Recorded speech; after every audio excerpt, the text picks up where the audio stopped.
आज आपण गावाकडच्या पद्धतीने उडदाच्या डाळीचं बिना साल्ट्याचं सातळ करणार आहोत।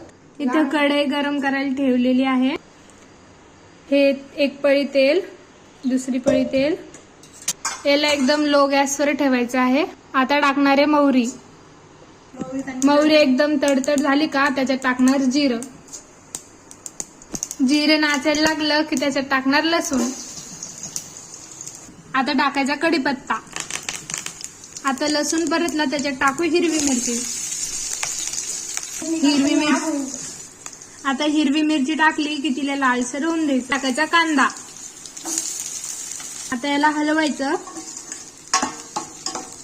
हलवलं की यात मीठ टाकायचं, मग परत हलवून घ्यायचं। आता यात टाकू आपण 1 चमचा हळद आणि याला हलवून घेऊ। आता याच्यात आपण बिना साल्टाची उडदाची डाळ टाकूया। टाकली की त्याला मस्तपणे हलवून घेऊ।